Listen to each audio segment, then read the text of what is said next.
I'm sexy. I've got the looks that drives the girls wild. I've got the moves that really move them. I send chills up and down their spines. I'm just a sexy boy. I'm not your boy toy. I'm just a sexy boy.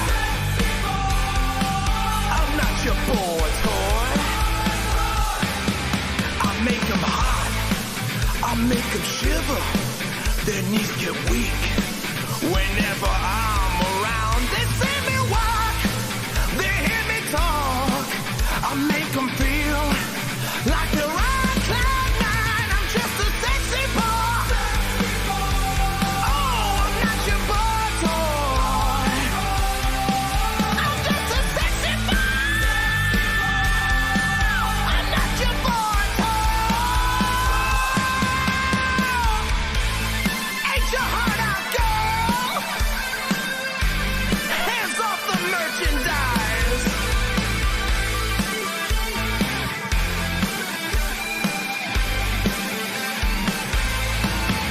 I'm just a sexy boy. Oh, I'm not your boy toy. I'm just a sexy boy. I'm not your boy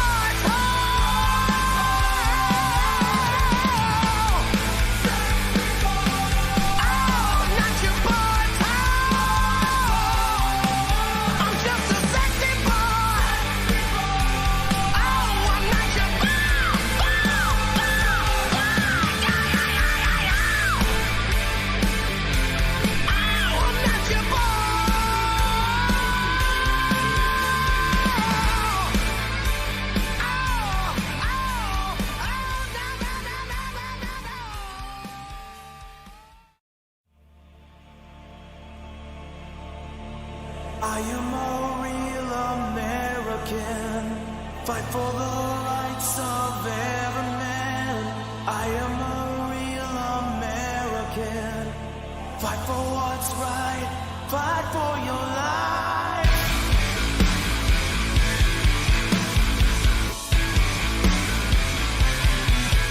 When it comes crashing down and it hurts inside,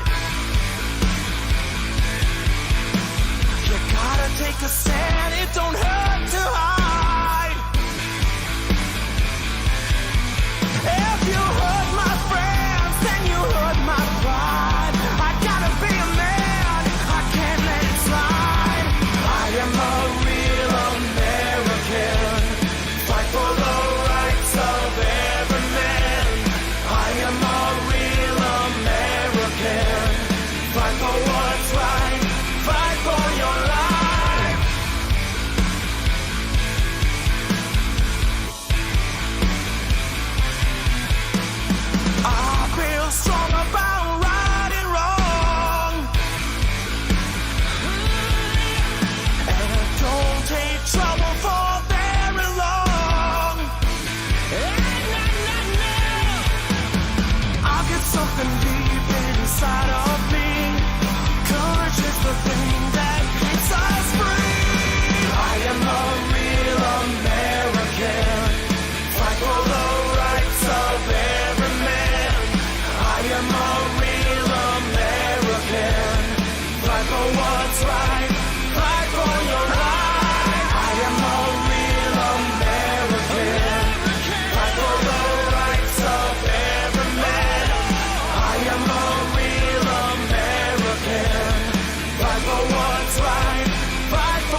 We are live. It is Wednesday morning, May 19th, shortly after 10 a.m. Eastern, 9 a.m. Central.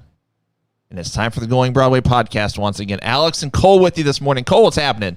Good morning, everybody, and welcome to the greatest wrestling podcast ever. We have a great show in store for you today. Thank you for joining us. Indeed. Let's see who we got on here this morning. Steven, Billy, Drew, Bruce, Saki, Mark, Jeremy, Michael, Jesse, Jeffrey. Good morning, everybody. Let's jump right in. So I'll tell you what. I mentioned to Cole before we went live, I'm going to start off the show with something maybe a little controversial, a hot take, if you will. So I will say this. It's unfortunate anytime someone passes away. New Jack passed away, I want to say, was it Friday or Saturday? Yeah. Look, I'm not going to... I try not to speak ill of anyone, period, much less someone that's passed away. However, I've not seen anyone else mention this on social media, on any other podcasts or whatever. I don't understand why this guy is being celebrated.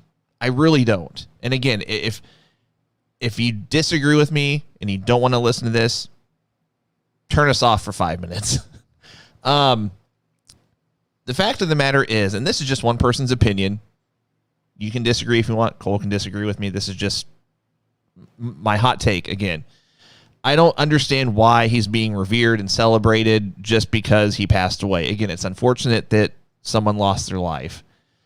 But this guy did not take care of his opponents in the ring. He blatantly disregarded the safety of the majority of his opponents. And this isn't something new. I've said on prior podcasts whenever they did a dark side of the ring on him I think it was last season. And I chose not to talk about it that much just because I don't think he at no point, in my opinion, should he have had any right to be in the wrestling business, period. So I could go on for probably another 10 minutes, and I'm not going to, but I wanted to get that out there that just, I don't get it. I don't get I understand Heyman's little tribute or whatever because they worked in ECW, but for other people on Twitter were posting, pretty much celebrating the guy. I mean, not only it wasn't just rest in peace or whatever, but they were like almost revering him. And it's like I don't get it. I don't understand why. So I don't know if you had anything to say about it, but I just wanted to get that out there, and just say that I in no way endorse the guy being revered as much as he has been. I like you said, anytime someone loses life, that it's a sad day. So the fact that he lost his life, I feel bad for his family. Obviously, there were loved ones and whatnot, and prayers and whatnot go out to them. But when you start to look at celebrating careers and things like that, there are other names that didn't get near as much the celebration when they had done something exactly had done things that were inappropriate and crossing lines. And not only inappropriate, I mean, the guy threatened the lives of guys he was in the ring with. I mean, literally, right. Not even having a complete disregard for their safety, but literally and purposefully was going to attempt murder on people. The guy was bringing knives in the ring. He's bringing weapons. He could have been charged for murder, assault on numerous occasions. And I don't get it. And I get, people, Heyman said, or I think it was Heyman, he said he did things his own way. Well, guess what? So do people who commit crimes. They do things their own way. It's like, I don't know. I kind of understand a little bit when other wrestlers who may have known him or worked with him are honoring him or paying their dues, whatever you want to call it, paying their respects or whatever. because there may have been relationships built with him that were good that we don't know about, a side of him that maybe we don't know about. Possibly. I believe this guy got a character and really went all in with that character, and it consumed him to a point. Because if after watching that Dark Side of the Ring, if you go back to his early career, I don't think that had he not been put in that persona of having to be a gangster and all these different things, he may not have went that route. He may not even been involved in ECW, period. Right. Had he not gotten that gimmick and that kind of thing. So when people love the business as much as they do, they tend to go into their, especially at this time, and went head over heels into their gimmick. And I think that really spiraled him out. But no excuses for actions he's made. But that I could see like someone like Paul Heyman saying, you know what, I knew a good side of New Jack, and it's sad that I lost a friend, a colleague, whatever you want to call their relationship. So I kind of understand people who may have known him personally on a personal level, wanting to pay respects or whatever. I don't understand why like Pro Wrestling Tees has a New Jack, like, I'm glad you said that. A T-shirt, saying like, hey, let's raise money for this guy and all this stuff. Like, he wasn't a Brody Lee. He wasn't someone who inspired the wrestling business, who built others up, who encouraged others, who pushed others to be the best version of themselves. He didn't. Actually, I was watching the podcast, not a podcast, wrestling YouTube video, whatever you want to call it, this morning, and it was kind of talking about Don Marie and the stuff with that Wrestling Warrior Project podcast or foundation that was a scam, and she was talking about how when I did it, when I was doing that, my goal was to try to leave wrestling in a better way and leave it in a better condition than what it was before I came. And she said that is supposed to be the goal of every wrestler, of everyone who joins this business.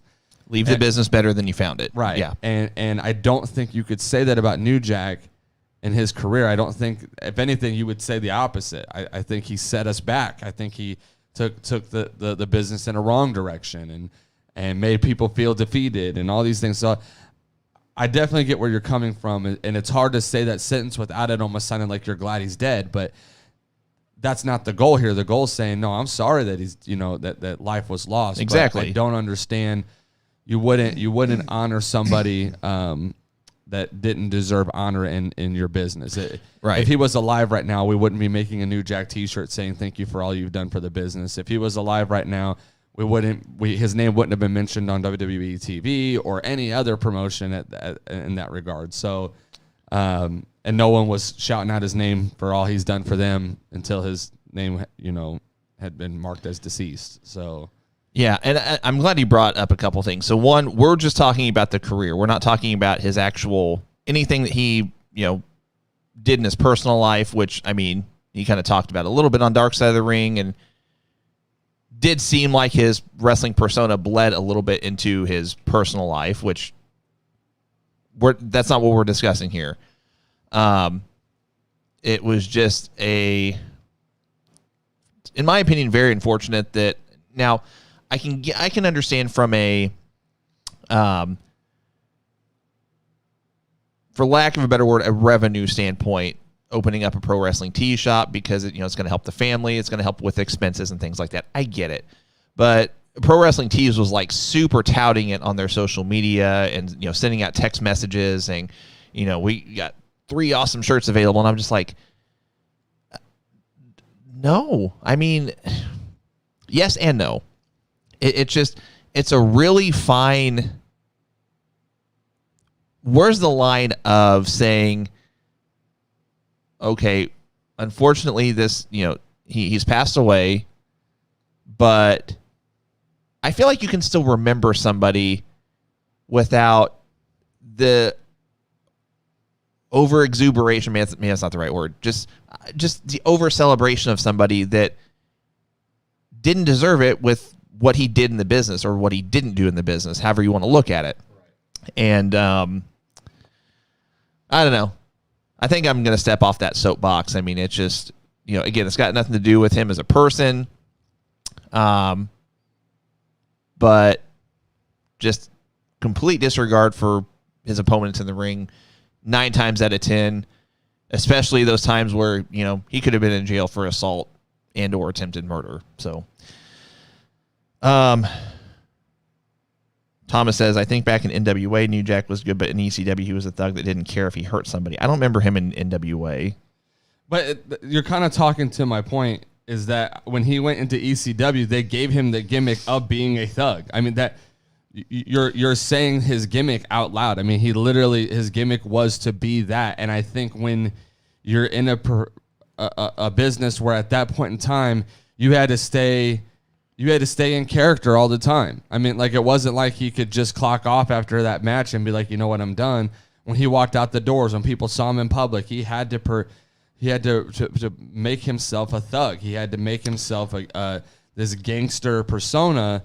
And I think that kind of mindset can wear on you to the point that bleeds into your life. And what you said it best, you can honor someone, you can remember someone without accrediting them things that weren't there. You know, things that didn't happen. If his family was trying to raise money and make a foundation in his name to benefit wrestlers who are injured or something like that, like, that's cool. I could support a shirt like that, no problem. Yeah, exactly. Because they're taking his career and using it to benefit others. But if we're just saying we're putting, money aside just to give credit to somebody who didn't really do anything to deserve that credit, I don't know. I have a hard time.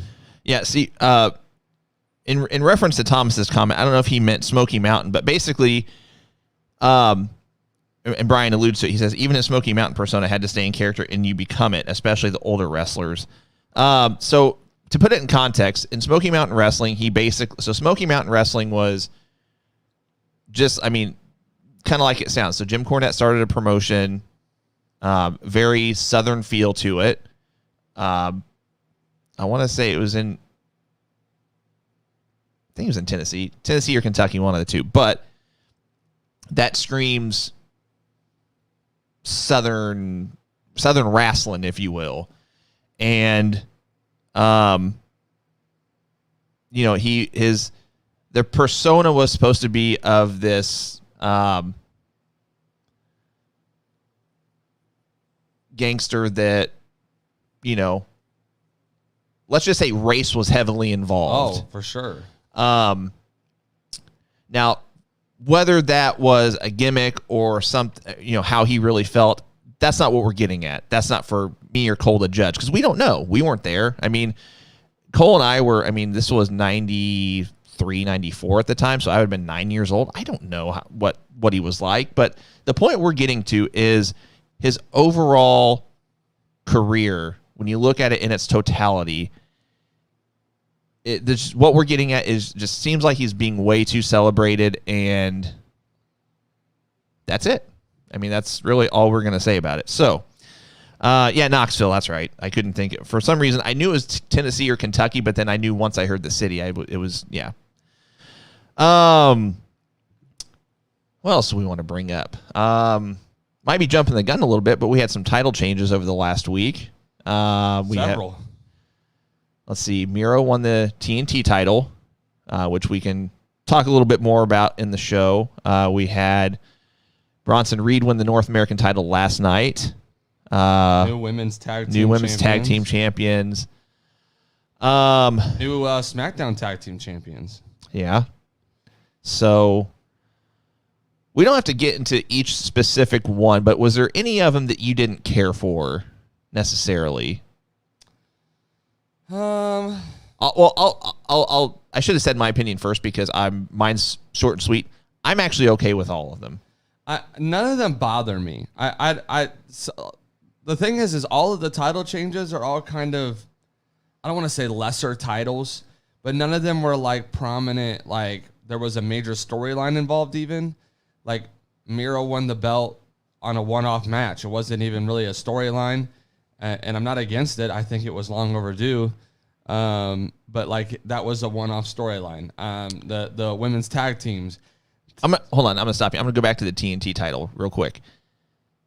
That one. So when you said none of them bother you, I would say that none of them bother me, but that's one that I was just like.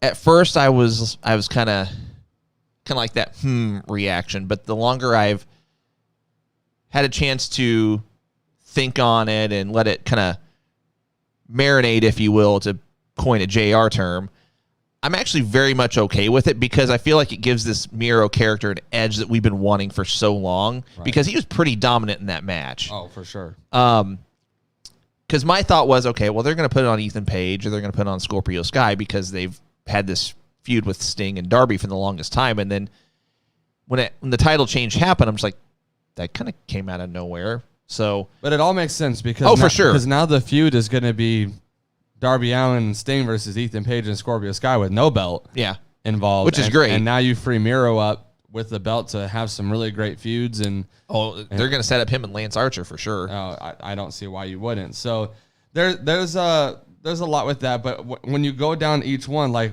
the women's tag belts. Yeah, we can go to that one. Shayna and Nia, they had fought like every tag team. They were defending the belts on SmackDown and Monday Night every single week, it seemed like. So there wasn't really a storyline really going with either one. It was just like, okay, it seems like you're wanting them to lose the belts somewhere, somehow. So I figured that was coming. Actually, I'm pretty stoked that Tamina finally got her first belt. 11 years. I think. I think that's long overdue, especially in her like younger years. She was way better than I think she is now. Yeah. And I think they really missed the ball there. But I really am. I'm hoping this kind of builds her up to where they might actually use her in the women's championship areas at some point, because I think she deserves a run at least. Well, to put something in context real quick too. Now we're saying that we're saying it doesn't bother us, which is true, but that kind of speaks to the women's tag title picture because we were just saying to both of us 2 or 3 weeks ago how, okay, well, they just randomly put this team together and now they're fighting for the tag titles and now they've actually won the belts. So you and I have both kind of done it. Well, I don't mind admitting I've kind of done a 180 almost to the standpoint where I was like, okay, why are they getting a shot whenever they just, it was just a mishmash tag team that they put together. And now that they won the belts, are just kind of like, no, okay, whatever. Well, at the same time, other than the Riot Squad, name a tag team. That's just it. You can't. So there's not really established women's tag teams until they're established. For instance, Shayna and Nia, I would now say they're an established team, and I kind of like it. I think they're going to split them up, but I kind of, I was starting to kind of like, okay, these two actually kind of make a little sense together. Like, I kind of see why they put them together. Natalya and Tamina, I'm actually starting to dig it a little bit more. I kind of like they're both, second generation stars. Oh, whatever. It fits for sure. Like it's a good vibe. I like that they do the heart attack and that, Tamina still is doing the super fly, splash or whatever you want to call it.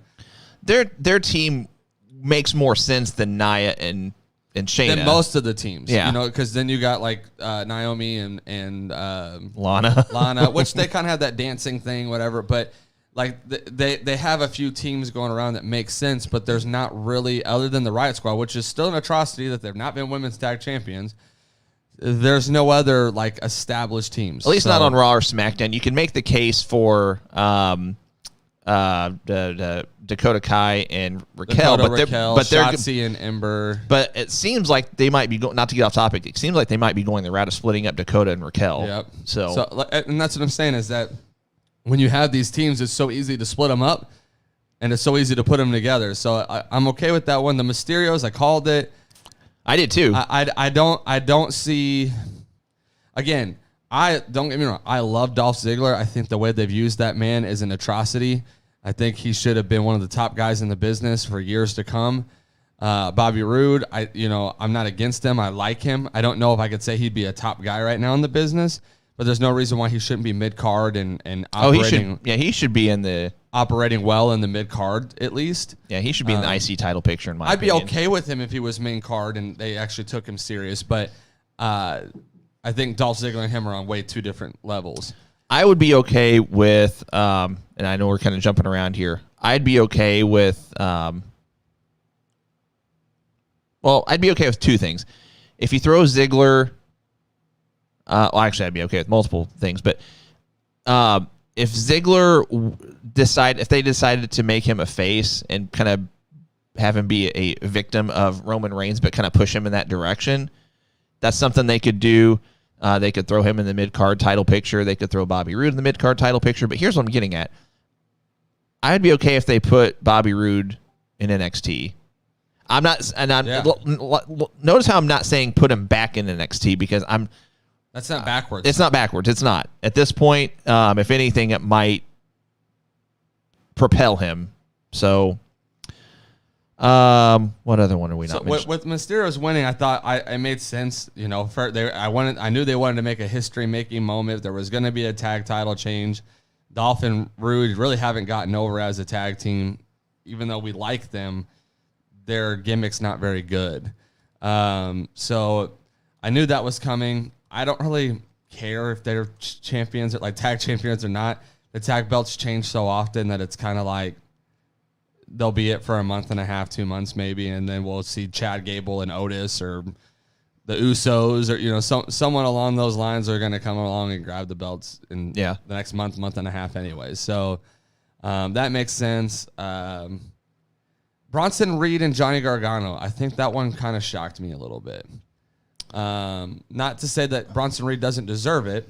It was, I would say, is the most shocking of the four. But and they probably had the biggest storyline out of the four too. Like as far as having an actual storyline to go off of, they've had a couple matches, a couple of vignettes. And let's put it this way: if of the 4 title matches, really, I mean, you could make a case for the women's tag title match. But of the 4, this one was really the only one that had a storyline going along with it. But yet that one was still the most surprising. That just goes to show how much more elevated the storytelling is in NXT right now above any other brand, in my opinion. NXT is killing every other brand right now. I mean, like literally, like I would rather watch NXT than any other brand every single day of the week because not only is the storytelling better, the wrestling better, but again, that match, it kept you on your toes. I really thought Bronson Reed was not walking out as North American champion. Not because he didn't deserve it. I just thought, well, they're doing this whole the way thing, Candice LeRae and Indy, are now women's tag champs. I'm like, are you going to really take North American Championship off of Johnny when the Way just got those belts too? Like, there's a storyline here. And then he drops it a week later. So, so it's like they're going to keep you on your toes, which now makes me think, what is Johnny Gargano about to start doing? Because I know they're not going to do another Bronson Reed Johnny Gargano match. They might do it on NXT as like a rematch, but like that feud's going to be done, and Bronson Reed's going to enter some new feuds with that belt. So I'm gonna bring this up just as kind of an aside, if you will, and I don't know if this is in any way relevant, but I bring it up because I don't see him going for the NXT title. They might still prolong the North American title thing, but to me, it's like, I don't know, it would almost seem stale. So there's a rumor that I read on, would have been Monday morning, that there is going to be a trios or 6-man tag title integrated within WWE that is going to be similar to the women's tag titles, so they would be defended across all 3 brands. I don't know how relevant or not relevant. I don't know how much truth there is to that, if any. But if they do that, that's something. Oh, I'm sorry, I forgot to mention this. It would be a mixed trios title. So you could have 3 guys, you could have 3 women, you could have a combination of 2 guys, 2 women, however you want to look at it. I'm not saying I like it either. I'm just saying this is a rumor. To be honest, I wouldn't be surprised if it's completely false, but bringing it up because that's what we do. We talk about rumors, and we indulge, and we play fantasy booker, if you will. If they bring those in, that's something you could do. You could have he and Austin Theory and either Candice or Indy. You could have Indy and Candice plus Johnny. I'm throwing things out here. But yeah, I'm curious to see where they take Johnny from here because, again, that I didn't see that one coming. Well, and this is our point with NXT, that you almost got a couple guys that it might be good now to kind of shift up the rosters and stop treating NXT like the developmental. You can still have developmental matches and have developmental talents on there and all that, and they're going to do their thing. But shake up like the top stars a little bit, because again, we've talked about Adam Cole. There's really nothing left for Adam Cole to do in NXT right now. There's no really new matchups that are intriguing. He's won just about every title. We're kind of done with that. Johnny Gargano kind of fits that same mold. What is there really left for Johnny to do in NXT? There's not really any new matchups. The only other direction I could see him going is going for the NXT tag titles with Austin Theory, which we might see. And other than that, but after that, there's not much left creatively to do with him, because there's not many new talents coming in that meet him at his level, where he's at. So it's like, okay, well, just playing fantasy booking, let's just play around with it. Johnny Gargano goes up to SmackDown. Bobby Roode comes down to NXT. You got 900 new matchups for both. Adam Cole goes one way, and, Daniel Bryan comes down as a part-timer. You have 100 new matchups, and you start to just kind of maneuver people around. Sami Zayn, if he was to come down, or Kevin Owens, if he was to come, and I say down, but come back. Sure. To those areas, like, I really think you could create a brand that is now not your C show, but it's just as important. It's just as like a role in your company as SmackDown and Raw. Yeah.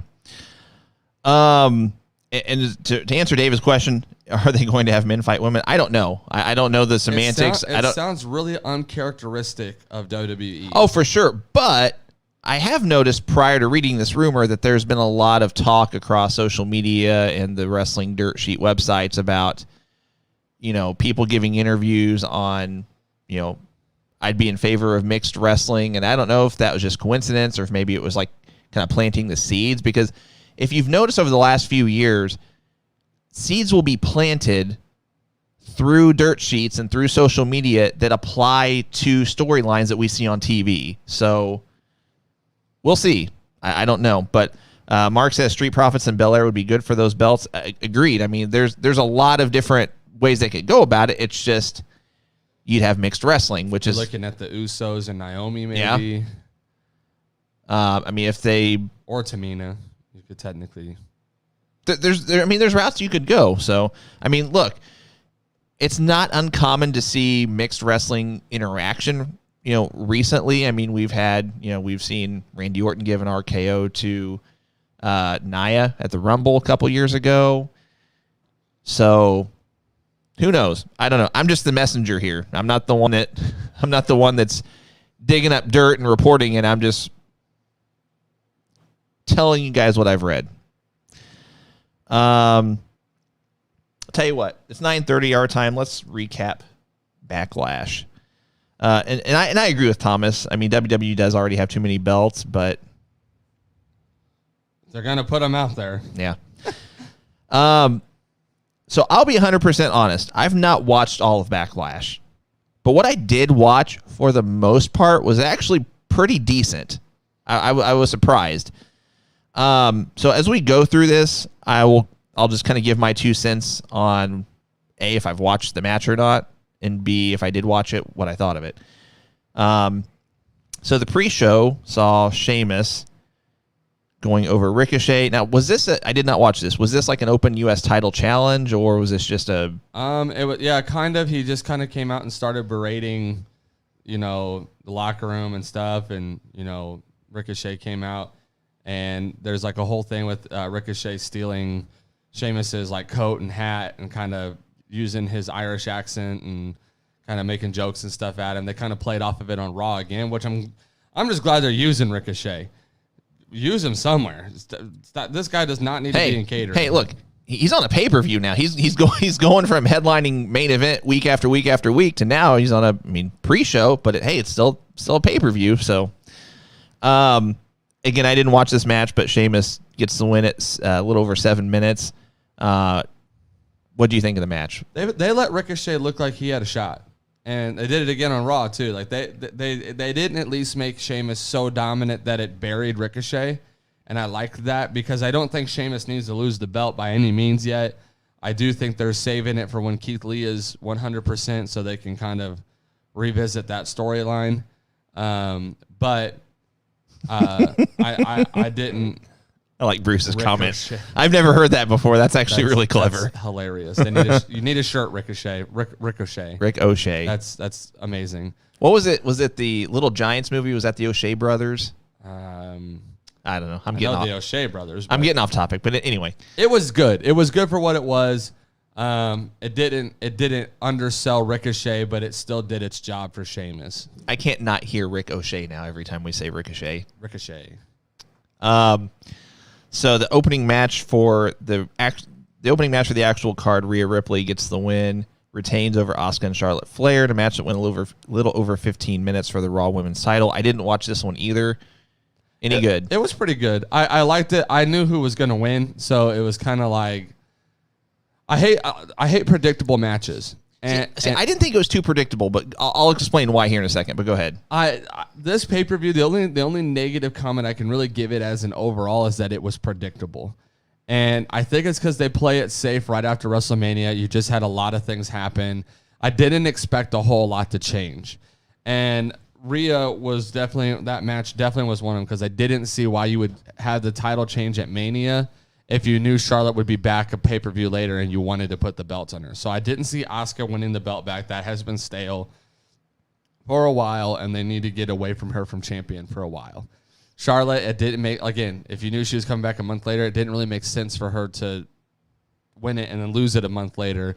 I knew Rhea was coming out champion. So what happened with the finish? Who took the pin? Or so it was Asuka who took the pin. Okay, which is why Charlotte's trying to set up Charlotte versus Rhea 1-on-1 now. Okay. So it was good. I enjoyed the match because it was a good match to watch, but it was predictable as far as outcome. So I initially thought it was predictable until so Rick Flair. Not O'Shea. So Ric Flair did a couple of interviews, including one that, and I've put over this before. We're not getting paid to say this, but I put it over just because it's amazing. If you're not a member of ad-free shows, consider joining.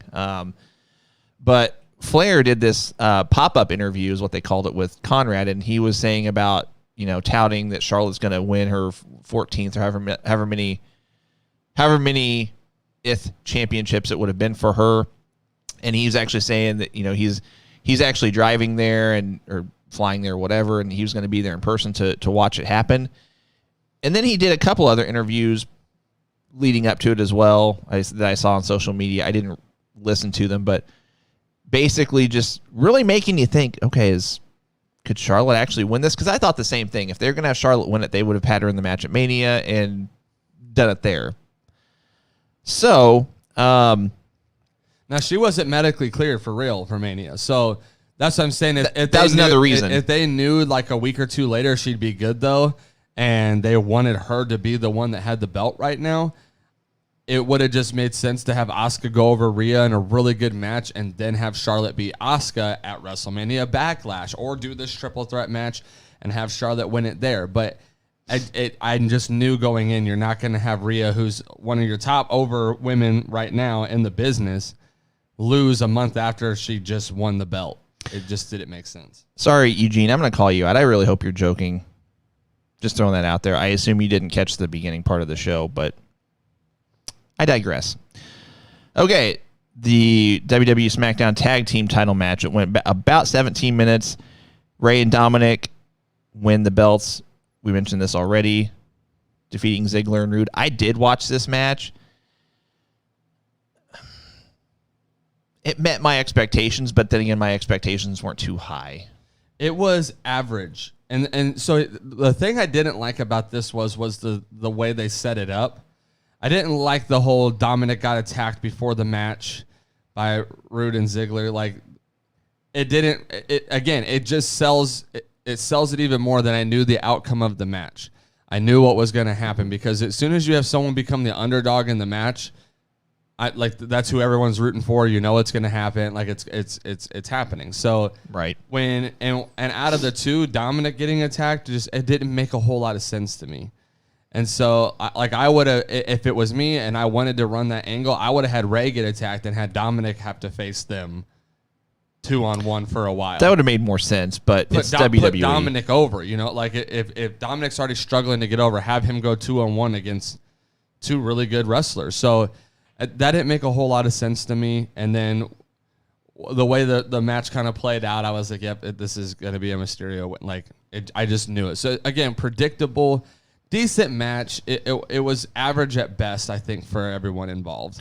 Well, and I predicted this just because I think they're just going to be maybe not transitional champions in terms of dropping at the very next pay-per-view, but I think ultimately they're going to drop it to the Usos. And I think we have a month or two before the Usos are reunited as a tag team. Just the way that those storylines with Roman have been playing out, it's a slow build, and they really like to take their time on it. So I wouldn't be shocked if in the next pay-per-view or two we actually see Jimmy versus Roman, or I think Jay versus Jimmy, and they're going to recycle the Jay storyline. If he loses, then he has to whatever, which would be great. I think it'd be a good little twist. So this next match, I don't even want to talk about it. Damian Priest got the win over The Miz in 7 minutes. Now, did you see all the stuff that went involved in this match? With the zombie. Yeah. So when I heard it was a lumberjack match, I actually was excited because I was like, oh, they're going to do some stuff with John Morrison in this match because he'll obviously be a lumberjack. There'll be some other guys out there. I even for a second thought potentially Bad Bunny might have been a lumberjack. Like, they might have been able to get him there just to be a lumberjack for publicity reasons. Then when I saw at the beginning of the show, I do want to mention this. I was pretty pumped when Batista was the narrator for like the opening credit scene. I don't know if you saw that or not. But like the opening sequence to WrestleMania Backlash, he like was the background vocals for it. Really enjoyed it. And then when I saw like the whole WrestleMania Backlash thing was like just a promotion for Batista's like new movie coming out, I was like, And then when John Morrison went to the Lumberjacks room, which first off, there's no lumberjack locker room. Let's just get real. Well, I mean, you could think it's like the heels in one locker room, but I see what you're saying. It just said lumberjacks, and he opens the door, I know. and it has all these zombies, and I was like, oh, okay, come on, guys, like let's keep it in the realm of reality at least a little bit. I could have understood that storyline a little bit if it was like a Bray Wyatt, someone whose character is supernatural or something like that along those lines. But neither one of these guys have anything to do with zombies. There was no storyline to this whatsoever other than Batista said his friends would be there. And I'm like, what? Like, so when they came out to the ring, I was like, okay, this is already stupid. And what's even crazier is all the zombies, they didn't have they supported Damian Priest. A lumberjack match usually has half that are for one side, half are for the other. They were just grabbing at anybody. And it was such a stupid match, especially in the middle of the show. It really killed any momentum if they had any at this point in time. And I thought the match was, if I was to eliminate the Lumberjacks and just focus on the match was average at best. I was going to say, the match, even the match itself was just like. Now, I read that The Miz might be hurt, like severely hurt, like out for several months. He's got a torn ACL. So he was going in for testing either yesterday or today. I think that's why he was laying on the mat the way he was. Well, there's a slow motion video that you can see. I mean, I saw it on social media, but it's where Priest came off the top, and basically Miz's left leg, I think, kind of bent at the thigh, essentially. I mean, this is his first major injury, I believe, too. Yeah. I don't think he's ever been. So, for it to be that kind of an injury too is pretty crazy. Now, I don't like anybody getting hurt. I mean, look, say what you want about The Miz, but A, he's second on the list as far as IC title reigns. 2, WWE gives him a storyline, a match, whatever. He runs with it and makes the best of it. I'm not saying it's 5-star material, but he's a company guy. He does what he's asked, and he goes out there and look, he's entertaining too. I mean, the Miz and Morrison videos, just super hilarious, super entertaining. But I kind of hope this is a catapult to throw Morrison into a more prominent role, and not just, don't keep him with Damian Priest. Like, actually give Damian Priest something else to do. And I feel like Morrison deserves a WWE title, be in the picture. I mean, not necessarily win it, but I mean, same thing you could do. The suggestion I made was you could turn Ziggler into a face and kind of throw him to Roman and be, someone in line, because Ziggler's not really going to win the belt. But you could do the same thing with Morrison here, kind of make him into a face character, which they kind of already tweeners in a way, but make him a full-fledged face. And if you want to feed him to Lashley, but it would be something new. It'd be something different. Well, let me piggyback off that for a second. Go for it. So on Raw, we had another lumberjack match, regular lumberjacks this time. And it was Damian versus John Morrison. We know Miz is probably going to be out for several months. So anything that they were going to do with Miz and Morrison is probably shot now. So Damian Priest, after he won the match, he said, I'm done with Miz and Morrison. I'm moving on. He even talked about title aspirations. So, I think that storyline's dead. Now, looking forward, if I'm not mistaken, Money in the Bank is 2 months away. So Money in the Bank is now going to be in July. They moved Hell in a Cell to June. So they flipped it. Yeah. So we're only 2 months away. What's the thoughts of John Morrison maybe being Money in the Bank? I'm all right with it. At least in the match, but I think if John... So here's, not to mention, if you go timeline-wise, John Morrison wins Money in the Bank. At that point in time, Miz would be like 3 or 4 months away probably from returning. You have Morrison just have some good runs of winning matches and kind of teasing using the briefcase. Miz comes back, he might even help Morrison win the belt and then turn on him so he can, then feud for it. And then they could rehash whatever Miz and Morrison storyline that they were going to do before Miz got hurt, because it was clear they were getting ready to do something. Mm-hmm. So I think that would be a great way to turn a negative into a positive with that storyline. I also want to make mention of something that you said with Ziggler, turning Ziggler face and throwing him to Roman. At some point, you have to have a guy that can beat Roman. You do. You have to have somebody who is going to be the underdog face, no chance like that he was going to win, and have him win. I wouldn't be shocked if Ziggler could be that guy. Again, I'd be all right with it. Again, Money in the Bank coming up. You put Dolph Ziggler in that match. If he was to win the briefcase, have him go face while doing it, and kind of play around with that, and have him be the hero that in the story, win the belt that way, whatever, have him be face, all that stuff. Ziggler might be one of those guys that people would be okay with because we've been wanting a Ziggler run for so long. It's kind of like that Kofi thing. Like when you have somebody that you've been waiting and you've been waiting and you've been waiting and you've been waiting, it might be that he might be a guy that you could do that with. And also the difference between, and no offense to Kofi Kingston, because I mean I was on board with Kofi Mania for sure. Dolph Ziggler's better in the ring than Kofi Kingston, in my opinion. Kofi's good, but Dolph Ziggler is like up there with Shawn Michaels. I would probably, in terms of all-time in-ring performers, I would probably put Dolph Ziggler in my top 10 ever. Yeah. Now, he'd probably be towards the bottom. He'd probably be like 9 or 10, but still, top 10 all-time. I mean, in my opinion, probably the most... He and Shelton Benjamin probably the most underrated and most deserving of a top spot ever. Michael Hunter, actually, you bring up a really good point. We also could see with Miz and Morrison some mixed tag matches, because you could bring Maurice back in. You could do Taya and John versus the Miz and Maurice and have some storyline type stuff going on there too. Here in about 6-7 months, Taya doesn't need a long run on NXT. Oh, no, just no, so people know. Frankie, whatever you want to call her. Frankie. She probably will not win the NXT Women's title while she's there. She's probably there. Bianca Belair, whoever you want to call her, someone who doesn't win the belt. She might get involved in those storylines, but you bring her up. You bring her up. You have her get right with with Morrison. She could be the thing that elevates Morrison actually into that picture with a good manager, someone who's good on the mic, little eye candy, whatever you want to call it. So let's go to that leads. So speaking of Bianca, she defeated Bayley in a match that went about 16 minutes.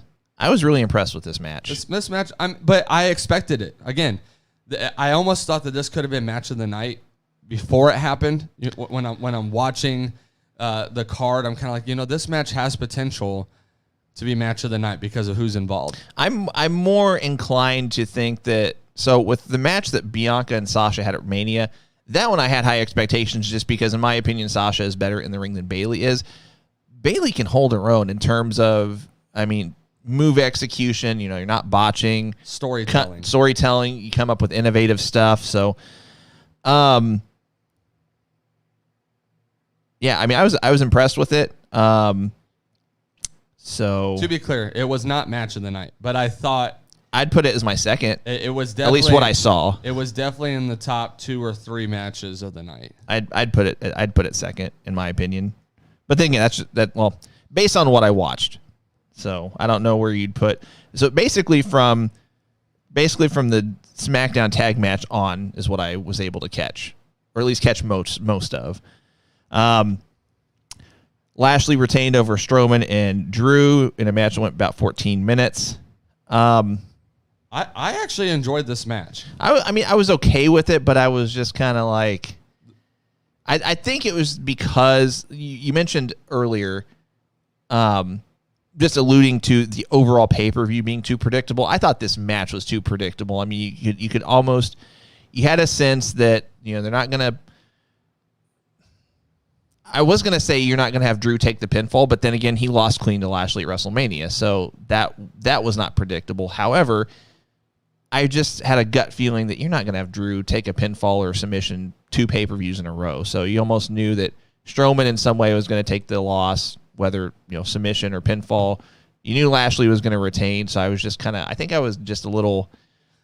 I do agree with that. I will say I knew the outcome before it happened. I kind of could tell where it was leading. I did like how they put Strowman over in it, though. I thought he looked strong, and he brought out new moves that I have never seen him do. The dive off the ring apron shocked me. I was like, I didn't see Braun doing something like that. So that was interesting. And most times though, because he's not wrestling guys that can actually take that break the right. fall, strong enough to break his fall. So that was interesting. And then also when he did the senton onto, I believe it was Lashley, it might have been Drew. He did this falling senton off the ropes, or, went off the rope and then jumped and did the senton. I was just kind of like, wow, he was showing me some new stuff. So I was like, for sure. I thought everyone looked solid in the match.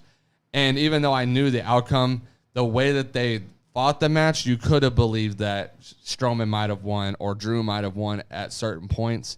But knowing storyline and knowing where things were headed, I just knew it wasn't going to happen. But the way that they fought the match, I was like, well, that's a spot that could have technically won the match and things like that. So hopefully they're done with those 2. Hopefully Bobby Lashley moves on to something else. So that's a good segue. We'll get to the last match here in just a second. I wanted to bring this up because this is a rumor I read just yesterday. I'll ask you this in 2 parts.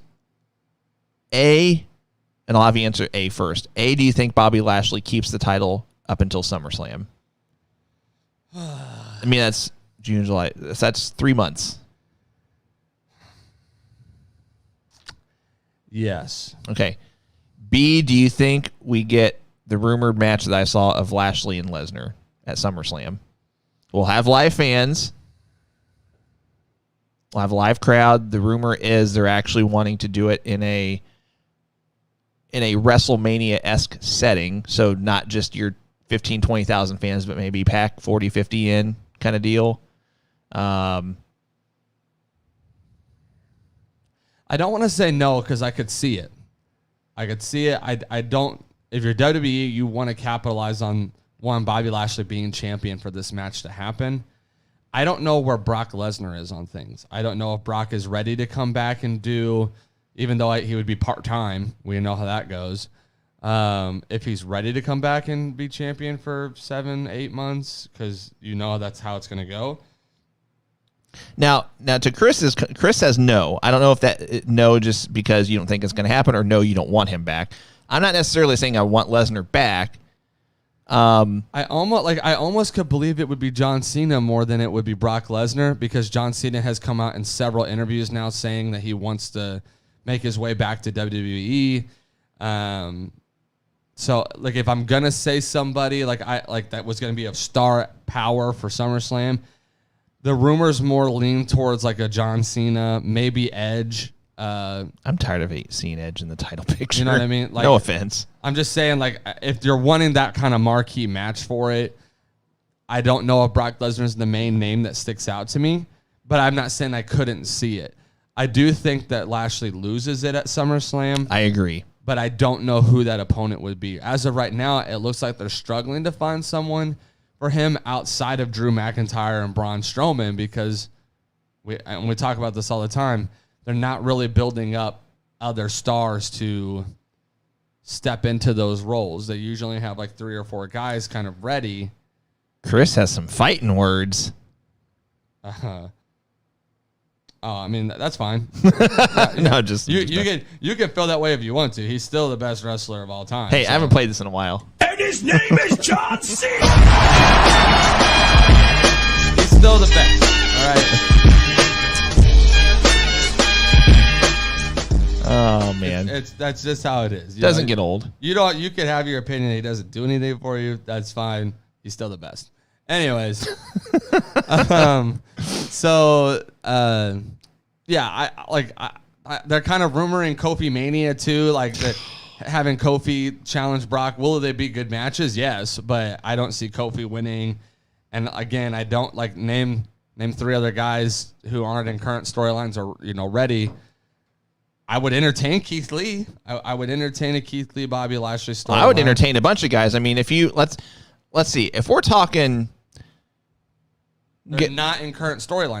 If we're getting off the rails here. Well, as far as current storylines, I'm throwing current storylines out the window because this is going to be 3 months from now. You can entertain a lot of names. You could entertain, I mean, guys we mentioned already, Morrison. You could bring guys from NXT. You've got Adam Cole. You've got Karrion Kross. You could bring up or bring to. I need to get out of the habit of saying bring up or bring down because that's not what we're getting at. The matchup I'd like to see is AJ Styles and Bobby. I'd like to see it, but with the current climate, you would have to have AJ and Omos lose these belts within the next month or so to make that happen, and it doesn't really make sense storyline for them to do that. Yeah. So I don't know. There's not many names that stick out. I mean, selfishly, I would say Ricochet, but I don't see that happening. Look, so I read something yesterday that Lashley he's been so protected over the last, I think, 18 months that he's only taken 5 losses in that time frame. Ricochet was one of them. So, all right, let's get back to Backlash. The Backlash recap. We got our last match. In my opinion, this was match of the night. Roman Reigns defeats Cesaro. This match went 27.5 minutes, and it didn't even feel like it. This might be Roman Reigns' best match that I've seen him have. Singles match. I'm not counting anything he did with Shield or, as far as a one-on-one singles match, this might be the best Roman Reigns match I've ever seen. As of recent. I mean, I'd have to go back and look, but as of recent that I can remember, this was pretty solid. I mean, especially if you're talking about contenders that you could potentially believe that could beat him in his current gimmick, in his current storyline. I think we all knew Cesaro wasn't going to win this match. But man, but they did a great job. They did a good enough job of suspending your belief for a few seconds, a few different times throughout the match, and it was just like, whew. I'm trying to think. This might be Cesaro's best WWE match that I've seen. I mean, he's had some good ones. He's had some great matches that just don't get credit where credit is, kind of due. But I'm just trying to think off the top of my head. I mean, he's had a lot of tag matches too because he's tagged with Sheamus. Did he tag with Tyson Kidd or did I make that up? No, that was Davey Boy Smith. Well, no, Tyson Kidd tagged with somebody that wasn't Davey Boy. Might have been. I mean, I know Cesaro wasn't he involved in that, like. Yeah, they tagged together. They were champions at one point. Thought so. There was some like alliance or something that he was in with Rusev and Sheamus and I don't remember. Wade Barrett. I don't know. It was a good match. I mean, I'd say borderline great match. I wouldn't give it 5 stars, but man, it's close. It was it was definitely a match of the night. Let's put it this way: Meltzer gave the triple threat match at Mania with Edge, Daniel Bryan, and Roman Reigns 4.5 stars. I thought this was better than that, and it wasn't even close in my opinion. But, I like them for different reasons. They're hard to compare. No, I agree. I mean, it's like comparing apples and oranges, but I mean, I like apples better, and it's not even close. So, right.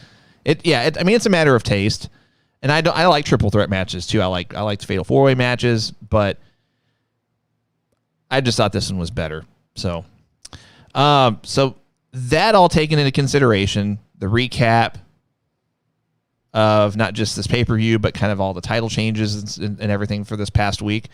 Who do you got for Wrestler of the Week? This was tough. This one was... We say that every week because most weeks it's tough for various reasons. Either we got a lot to choose from or very little. So I'm going to give you the two that I narrowed it down to. Okay. And I could almost go back and forth on them every 10 minutes. Okay. The two I got down to were Miro and Bronson Reed. Mm-hmm. And the reason why is because Miro's match with Darby Allin was dominant. Yeah. I mean, it was like at no point in time did I think Darby Allin was winning that match, which he didn't. And then Bronson Reed, man, that match was really good. Like cage match, Johnny Gargano, him, storytelling in it. I was really impressed. I am going Bronson Reed. Bronson Reed, like the shocker of the week kind of for me. Like I didn't expect it. I thought it was a great match. I think it's long overdue. I was really impressed. So, and I may never get to say his name ever again. So, I'm going Bronson Reed. And I'm going the opposite end. I'm going Miro just because of how dominant he was in that match. It was David Tilley said zombie number 3. And he said that earlier in the thread. I laughed pretty hard at that. I feel like this was kind of his not coming out party, but his established how am I trying to phrase this here? This was the needed push for you wrestling marks out there. I'm using wrestling terminology. This was the needed push he finally deserved that made him signing with AEW actually feel relevant and important at this point. And yeah, like you said, I mean, at no point did Darby really get a ton of offense in. Now, that doesn't mean that I didn't think Darby was still going to win. So it made the match more intriguing whenever Miro slapped that game over move or whatever. It's just it's like a combination of a camel clutch into almost like a, what's the name of that move? I can't think of it. It's almost like a combination of a camel clutch, but then like the back is torqued so much it almost looks like whatever he was using in WWE. Well, no, because he just used like the little camel clutch thing, but this was like he had him in his camel clutch, but then he rocked back with him. Oh, he did, yeah, he was doing that in WWE though. I don't remember that. Anyway, I was going to say something else, but obviously it wasn't that important. So, I'm going to give you some Lord Alfred Hayes. Promotional consideration paid for by the following. This is the point in the show where we remind you guys that we are live every Wednesday morning at 10 a.m. Eastern, 9 a.m. Central on our Facebook page, YouTube channel, and our Twitter page. Our social media platforms are scrolling across the bottom of your screen right now, facebook.com/Going Broadway Podcast. Please give us a like on our page. Please also follow us on Twitter and Instagram, twitter.com/GoingBRDWIPod, Instagram.com/GoingBRDWIPod. Please subscribe to our YouTube channel, youtube.com/Going Broadway Podcast. Please make sure to hit the notifications bell on Facebook and YouTube so you can be alerted when we go live each and every Wednesday, again at 10 a.m. Eastern, 9 a.m. Central. We are also on Patreon, patreon.com/Going Broadway Podcast. We do have 4 different tiers that you can choose from. If you'd consider becoming one of our monthly patrons, we would sincerely appreciate it. We do have a number of different perks and benefits for each tier, including but not limited to discounted merch purchases, free merch, as well as additional giveaway entries that we will be doing for that 3 free belt giveaway. We will still be doing once we get to 5,000 Facebook likes. We're getting close. We're about 400 away. But speaking of our merch, I'm going to throw these up.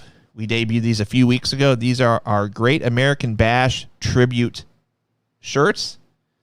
They do come in the standard red, white, and blue on the dark and light gray shirts. They do also come in our Going Broadway Podcast colors of black, green, and white. They are $25 shipped plus applicable taxes for a t-shirt, $50 shipped plus applicable taxes for a hoodie. So if you want either of those, get a hold of us and we will get you hooked up. I'll let you guys in on a little bit of a spoiler. If you're wanting one of these but want to save a little bit of money, tune in on Sunday, May the 30th. Trying to get our screen back up here. There we go. So tune in on Sunday, May the 30th at 7 p.m. Eastern, 6 p.m. Central for our AW Double or Nothing watch party. We're going to be hanging out for 3 or 4 hours during the pay-per-view. But I'm going to be running a special on our merch that night. So if you want one of our t-shirts or hoodies, but don't mind waiting for a week and a half and saving a little bit of money,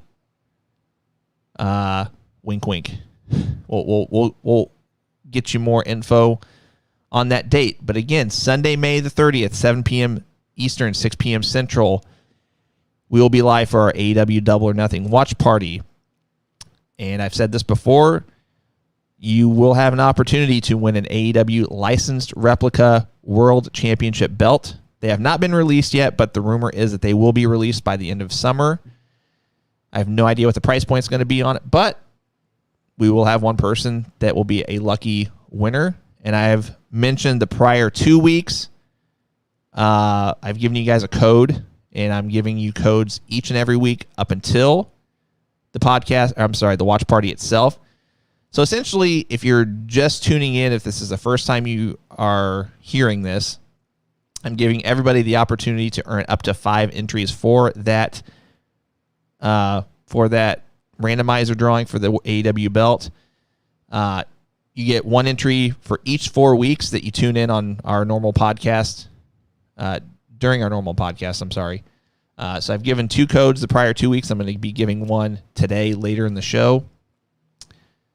And if you reply with that code live, you get 1 entry. I'm going to be giving multiple codes throughout the night of the watch party. And if you reply with all of those codes, you get another entry. So you can get up to 5 entries. And I feel like I'm leaving some. Oh, if you live in Alaska, Hawaii, or otherwise internationally, you'd be responsible for some of the shipping costs. Otherwise, if you live in the lower 48 states, shipping is free.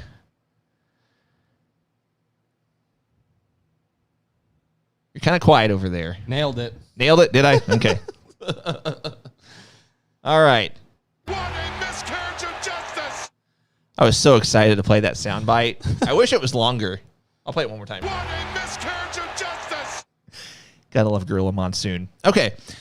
So this is our Miscarriage of Justice segment. We've done this a few times. Basically, we discuss different scenarios, storylines, matches, pretty much anything and everything in pro wrestling, past or present, that was a miscarriage of justice, if you will. Maybe something that we got, but we didn't want, or maybe something we didn't get that should have happened, if that makes sense. So why don't you go first? We'll kind of rapid fire these, go back and forth. And they don't have to be long-winded. You know, we've said that before. You can put context to it if you want, or it could just be a quick 1 or 2 liner kind of thing. Aleister Black. I just think That's a good one. I just think what they're doing with him on SmackDown right now is still, it's almost worse than not having him on TV altogether. Like, stop. And they did this with him on his like run on Raw too. Why is he cutting these intricate promos and never wrestling?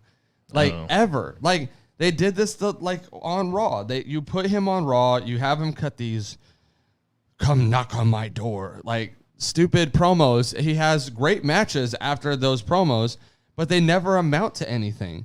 And then you have him actually in some decent storylines with Seth Rollins and some things like that were going on. And then he amounts back down to nothing. You don't have him on TV for months. And then you re-debut him by having him do more terrible, like long, doesn't really make sense promos. Like just have him come out and kick the crap out of somebody. Like I don't understand. Heel or face, I don't care. He should have came out and whirlwind kicked Big E in the face, or like I don't care. Like do something. Like have him come out. If you want to feed him to Roman Reigns, feed him to Roman Reigns. It'd be better than what you're doing with him and these stupid promos, stupid vignettes, whatever you want to call it. Like do something else with him. If you have nothing for him, put him back on NXT and let him fight some of these guys that are now kind of prominent. Could you imagine Aleister Black versus Finn Balor? Aleister Black versus Karrion Kross? Aleister Black versus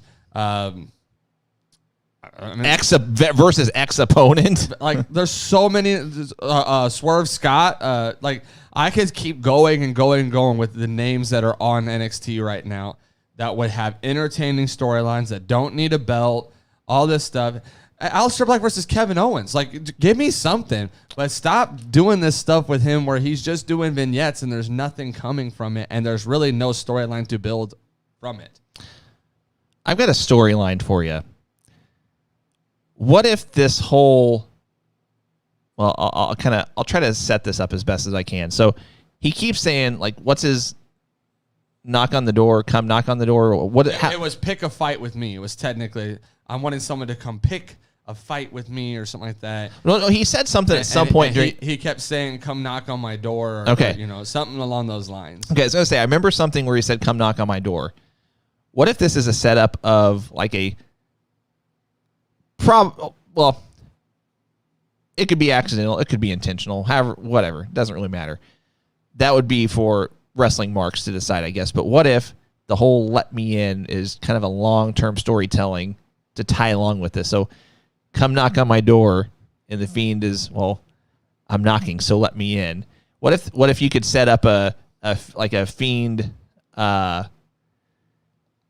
stable, but you've got Fiend, you've got Aleister Black. You could throw in Zelina Vegas, and the rumor is she's coming back.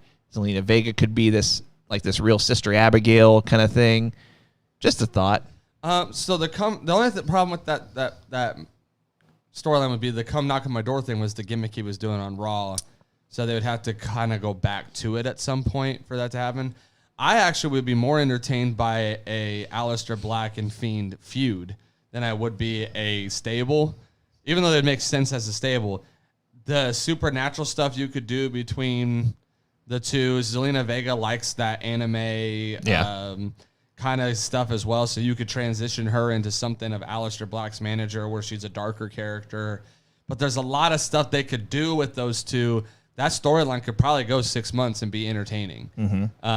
And I'm all for it. Do something. Yeah. But stop. I mean, even if you have to revisit him and Ricochet as a tag team or feuding with each other, or I don't care. Give me something. No, I agree. So I've got one, and we've kind of touched on this a little bit before. I mean, not specifically this segment necessarily, but just as it relates to the current storylines / layout of the WWE Women's Division as a whole. What a miscarriage of justice that the Iconics were let go. Oh, for sure. I mean, they could be included in this women's tag division. I mean, I don't really have anything much else to say. It's just the more I look at that division, I mean, Let me take it a different route too. They missed out on a huge ability, I should say, to make money off that group. Could you imagine the merch they could have made if they would have continued with Billie Kay's, here's my resume. I mean, there's so much stuff they could have done. They could have done a shirt for her where her resume was on it. Well, there's a rumor that they were going to release like a framed document that looked like her resume prior to her being released. I'm like, they missed out on so much. Again, them as a tag team, there were so many funny gimmicks and things that they had done. They could have turned into merch. Like the New Day, every time they do something funny, it became a shirt. And it became one of their top selling shirts. And they were selling Booty-O cereal because it became such a funny thing to do. And the Iconics had that same kind of tag team. They had that same kind of chemistry, that same kind of ability to get some things over. They missed the opportunity in the women's division to make that team into a entertaining yet viable opponent to fight against and all these things. And then if you didn't want them as a tag team, cool. You missed an opportunity for two women, Billie Kay not as much as Peyton, to be single stars even and capitalize on merch and things of that nature there too. Peyton Royce could have been the next kind of Becky Lynch or whatever, someone to really catch fire had they gotten behind her. And they just didn't do it. I think it's it's not even a miscarriage of justice. It's an atrocity. Which was the old name of this segment, but like it's absolutely pathetic that they got let go when you still have other talent on the roster that are way more deserving to not be there. And not to mention, I mean, going back to the New Day, you mentioned that, they just had so much merch that even if it was like a brief one-liner or an idea or whatever they brought to SmackDown, I mean, they made it into merchandise. One of those was, I don't know if you guys remember this, but they had a replica New Day tag team belt that has kind of paved the way for all of these other tribute replica belts that they now have on the shop website.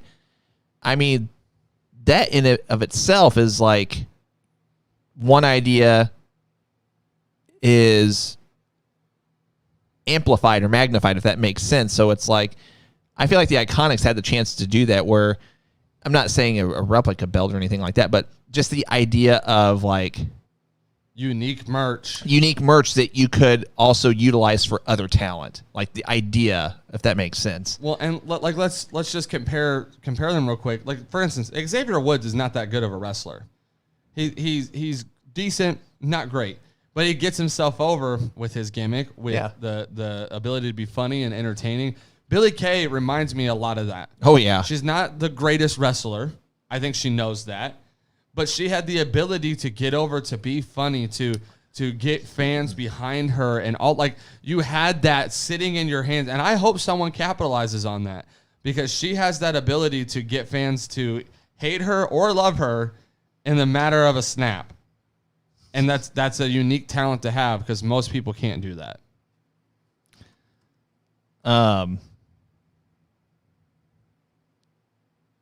Oh, I'm trying to think of her. Oh, Kayla Braxton. She's Billy's best friend. You remember those videos? Hey, Kayla! Yeah.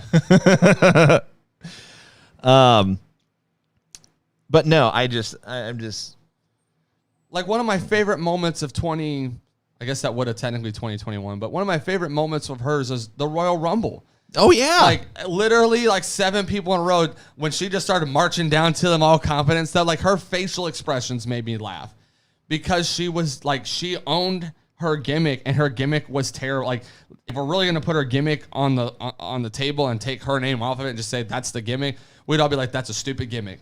But she made it entertaining. And, like, most people couldn't have done that. You couldn't have put Charlotte Flair, Becky, Bayley, or Sasha, or any of those people who are really great in that gimmick, and they would not have been able to make that work. No, and we even said before with that particular segment, they could have made it go on longer for another 3, 4, 5 the whole entrants. Rumble. They literally probably could have went the whole Rumble with it and done different little schmozzes off of it and all that stuff, and it would have been hilarious. Rusty's comment. You got to be joking me. That was a good one-liner, too. All right, your turn. Give us another one. Okay, so this is a very broad statement. It's not pertaining to one person. But I think I'm really frustrated with the amount of new, I guess what you would call up-and-coming talent or established newer talent that is kind of just sitting in the middle with really nothing to do. And I'll explain. When I look at guys like Keith Lee, Ricochet, Damian Priest, Adam Cole, Tommaso Ciampa, Johnny Gargano, I could keep going on and on and on. Even some of the guys in NXT right now that just got there with LA Knight and Bobby Roode.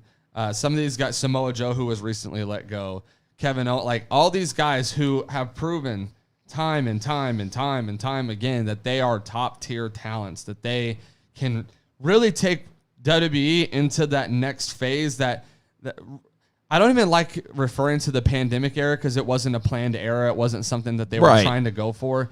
I hate that that's an era that we have, but it is. That group of guys and even girls, because there's a lot of girls that you could talk about too that could really elevate and take the company in its new direction, in a better direction. They're ready. And I feel like we're just kind of stuck in limbo in like a transitional phase of eras. And it's like, we could do this right now. We could transition right now to these guys who are capable of putting this company on their backs. I mean, like, as many names as I could name, I feel like I'm going back to kind of that early Attitude Era where there was so many names. You almost had a hard time picking who you wanted to be champion next because there were so many names to pick from. Yeah. Like when you go back to that time span of like there was The Rock, Stone Cold, Undertaker, Triple H, Shawn Michaels, and as you kind of transition, they built guys up like Christian, Booker T, Kurt Angle. Like there was always somebody. There was always more and more people that we've said this before. There's always been a next in line. And right now there are, but they act like there isn't. And they keep going back to these 3 or 4 guys that they just want to focus on. And I'm like, no, you're missing it. Like you have all these guys who not only are capable, but more than ready and probably better than some of the guys that you're picking. Well, and they're not even recycling the main card title scene. I mean, Mark says Miscarriage of Justice, keeping Big E in the feud with Apollo, move into the big picture, or the main card title scene. Exactly. Like they're recycling storylines in the mid card title picture. Like move on, do something different. Like that's why we want to see guys like Morrison and Ziggler in the main card title picture, because you've got them floundering elsewhere. Now I get having a tag team title is not exactly floundering, but in the case of Ziggler, no, it is, because they don't treat those titles with the prestige that they once were. Yeah. Now, real quick, when was the last time we saw LA Knight on NXT? It's been a couple of weeks, which is why I'm saying it's really frustrating that you have him come in and he's. I thought he was. I thought he kicked it off really good. I thought he had a really good jump start. Because I remember he had a match a couple weeks ago, but he has not been on there since. And he won that match. And then it's kind of like, okay, and he was kind of in a feud with Bronson Reed. So I'm hoping now that Bronson Reed has the belt, they're like using that to kind of catapult into a storyline with LA Knight. I would love that. I would think that's good. But again, we could go down NXT's roster right now and be like, you know what? There's probably 15 to 20 guys on there that we could say are already capable of really doing some great stuff in WWE and kind of helping move that company into the next phase, next era, if you will. Agreed. I got one last one. I think it was a miscarriage of justice that it took this long to get the TNT title off Darby Allin. I mean, if you really want to take it back even further, I don't think he ever should have won the TNT belt. At least not off Cody. I agree with that. I'd been okay. I'd been okay with him at having it for a month or two. Taking it off Cody, I mean, not so much. I get that they wanted to really play off his alliance with Sting and make him into this bigger thing. But I mean, I'm sorry, I can't get into a wrestler that I weigh more than he does. Like I'm bigger than he is. I'm taller than he is. Like it just, and I'm not trying to make me sound like I'm some, guy that hits the gym and hits the weights, because I'm not. But from a height and weight standpoint, I'm bigger than Darby Allin. Cole's bigger than Darby Allin. Like, and no disrespect to Darby Allin, because I mean he can do stuff in a pro wrestling ring that I obviously cannot. But it's the aesthetic of just the appearance of it, if that makes sense. It doesn't fit. And I'm not trying to sound like Vince McMahon as far as this. Well, mold of a pro wrestler should be X, Y, and Z. But at the same time, I mean, the guy does look like he just came off the street, and I get that's part of his gimmick. But I'm still not into Darby Allin at this point, and not to mention the fact that he's not exactly. They try to play off the TNT title as being the face of TNT. I get that TNT kind of has a more drama, slightly edgier content from a network standpoint than Fox or TBS or USA or whatever. But just I feel like Miro is more of a fit if you want to go with a face of TNT kind of thing. So the couple of things that come to mind are, first, Cody Rhodes had the belt, so you can't just have anyone beat Cody Rhodes. Right. And if you wanted Darby Allin to get a good rub from Sting, he didn't need to win a belt for that to happen. Agreed. They could have done that street fight with Sting and Darby and not had him be champion, and it still would have been good. And Sting could still say, I believe in Darby Allin and I want to see him succeed. And you could have Sting with Darby Allin for a year, built him up into a star, and then maybe entertain title aspirations and things of that nature. But there were so many other guys that I thought should have beat Cody for the belt. And then when you look at the TNT belt, it has an old school vibe to it. It definitely has like this is the belt that gets defended every week, and it needs to have kind of a lengthier title run more often than not. It needs to have someone who can keep it established and keep the prestige on it. And I kind of felt like it got devalued a little bit when Darby was champion because I didn't think he was ready for it. And I didn't think that the way he won it made sense. Kind of what you're alluding to, he's not really the face of a company. He's more of a he's more suited for storylines that don't include belts. Yeah. And there's nothing wrong with that. So there was other guys, like I thought Brian Cage was a perfect person you could have had beat Cody. If you really wanted to do it, QT Marshall, you could have executed this storyline a lot sooner with QT Marshall and Cody and had QT win it. Like there were other names that you could have went and kind of adjusted Lance Archer. Like there was other ways to go about this. And then now that he's lost it, it almost doesn't even seem like it was like that good of a title run to begin with. Like it just kind of felt like it fell flat. No, I 100% agree. Just when they think they got the answers, I change the questions. All right, guys, it's time for our fan mail segment. We had some questions submitted ahead of time, and I'm going to go to those. If you have any questions, feel free to send them in our live chat thread, whether you're on Facebook, Twitter, or YouTube. It all comes to the same live chat thread that I see on my end, and we'll try to get to those. The first question comes from Thomas Russell. Do you think Cesaro will get another shot at the title? Looks like they might be pushing for a feud with Rollins again. Unfortunately, I don't think Cesaro is going to get another title shot, and I think it is going to be a Cesaro Rollins program, which to me almost they had a match at WrestleMania, and to me WrestleMania should be like the finale of a feud. So it just kind of I don't know, leaves me kind of underwhelmed, but nonetheless. Any additional thoughts? To say that he won't get another title shot sounds not anytime soon. Sounds non-WWE-ish. I feel like he might get a rematch on a SmackDown, because they let Daniel Bryan challenge for it like 700 times before he was done with Roman. And like I said, they like to do these slow build storylines and all this stuff. It wouldn't shock me if they kind of keep. And Seth Rollins has been kind of teased with Roman some too. So it kind of seems like the idea of kind of integrating two storylines right now, where like it might be like Seth Rollins and Jey Uso versus Cesaro and Jimmy Uso, and they might play around with some integration of storylines.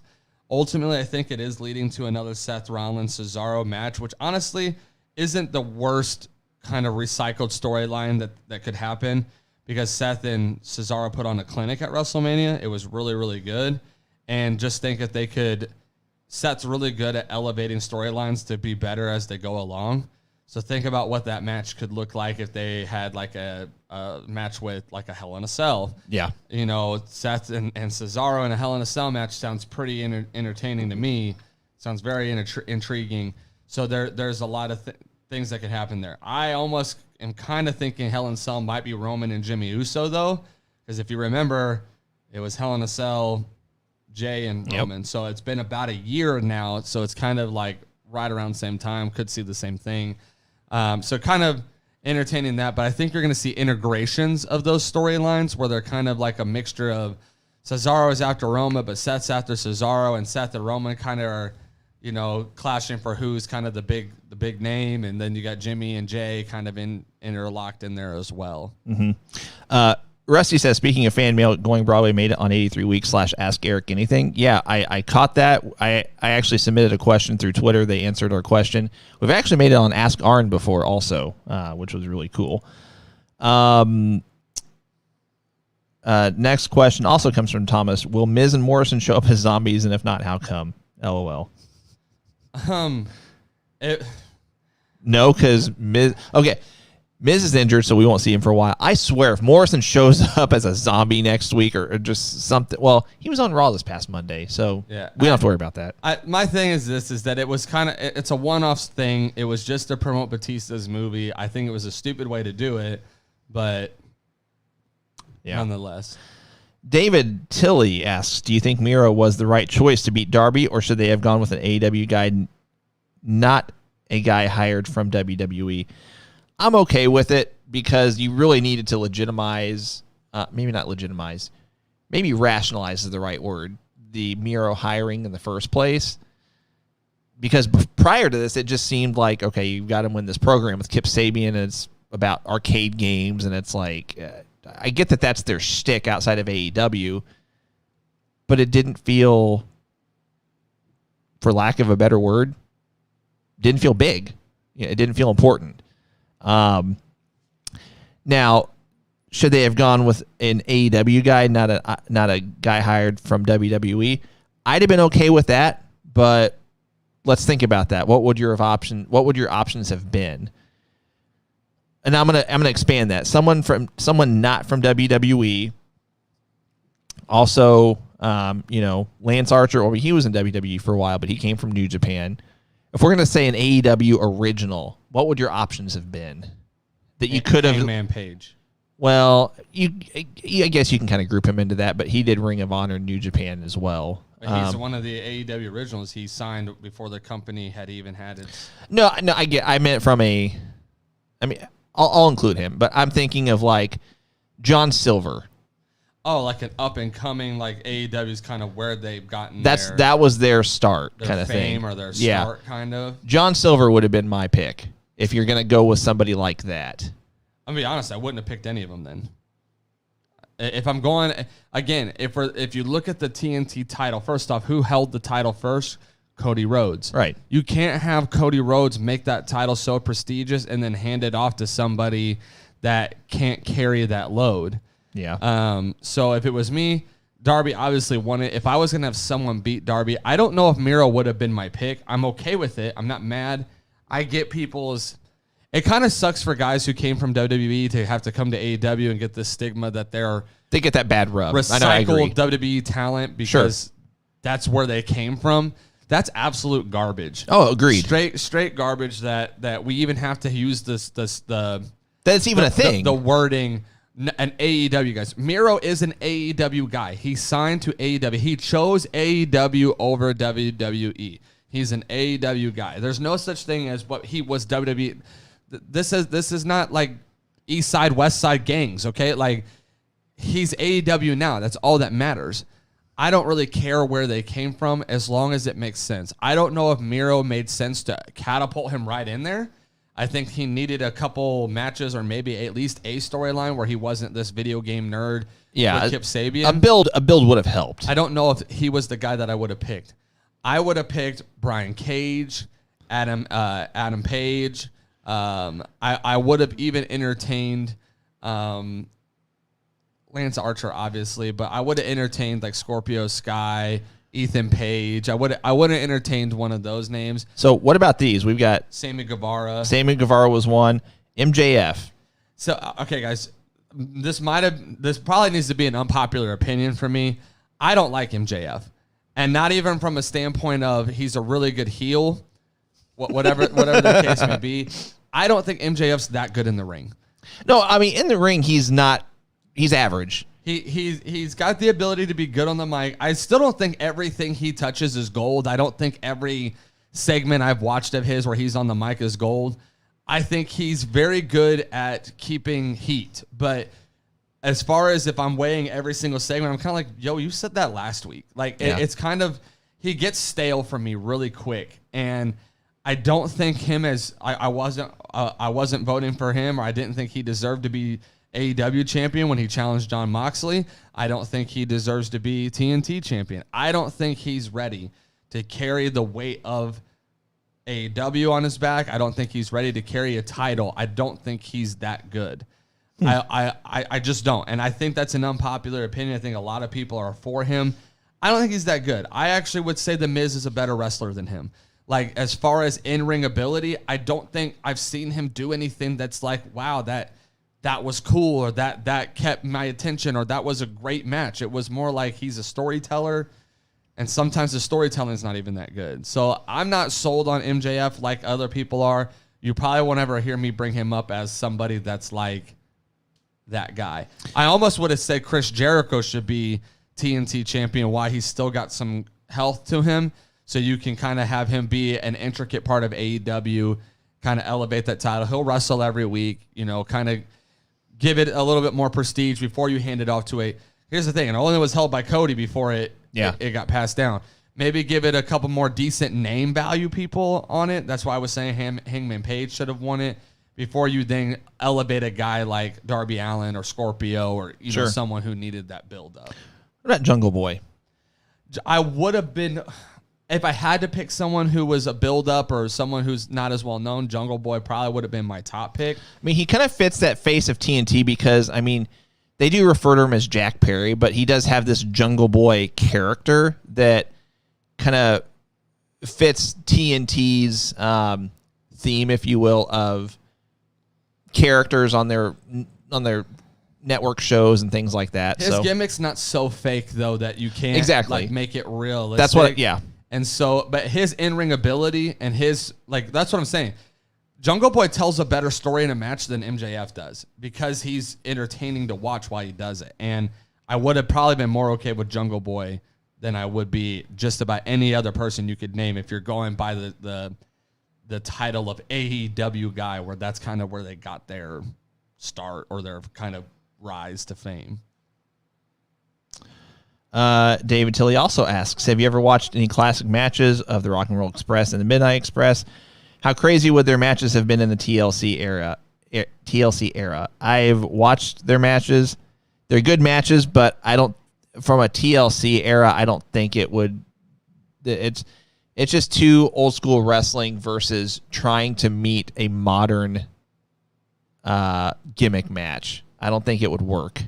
My thing is, it just depends on when they come into the business, too, because there are some tag teams that were great in their era, but if you tried to bring them into that era, it's like, no, I don't think they would do well in that match. I don't think it'd be an entertaining match.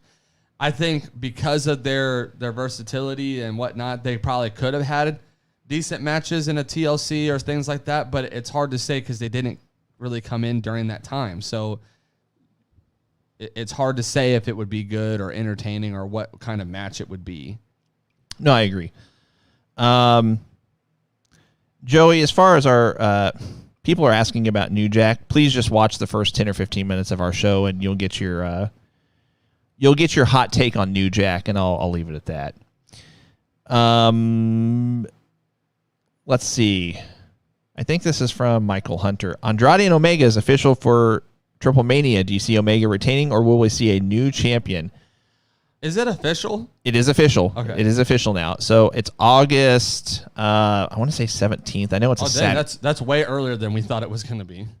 No, I mean, I thought it was going to be in the fall. They only had it in December last year because of the pandemic. Right. But it's usually in the fall or late summer.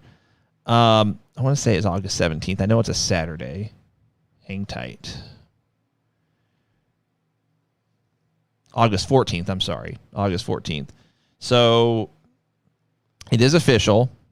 And I honestly would not be shocked to see Andrade win it. But What was the question again? do you see Omega retaining, or will we see a new champion? Okay. I wouldn't be shocked if Andrade wins it. But the problem I have, I'm hesitant to say that because Andrade is officially signed with this other Mexican promotion, Federación something, rather.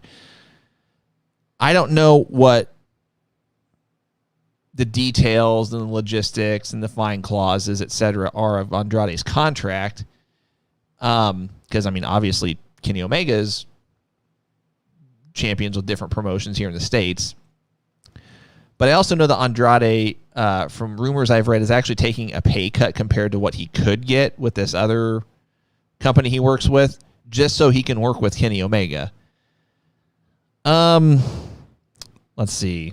So a little under 2 months from now, they're really invested in this Kenny Omega belt collector gimmick shtick thing. If I really had to give a prediction as of right now, like if you twisted my arm and made me give you one, I'd probably play it safe and say Omega walks out as champion still. It could be a DQ or count out finish. I actually don't know what, Lucha Libre rules are as far as count outs and things like that, or if they even have DQ finishes. I'd say Omega walks out with the belt, but it wouldn't shock me to see Andrade win it. We did the math, I think, like a week or two ago. How long has he held that belt? The AAA? It was like 6-7 months, I thought, right? Oh, it's been longer than that. A year? I think it's been over a year. Let me look. Excuse me. It has been.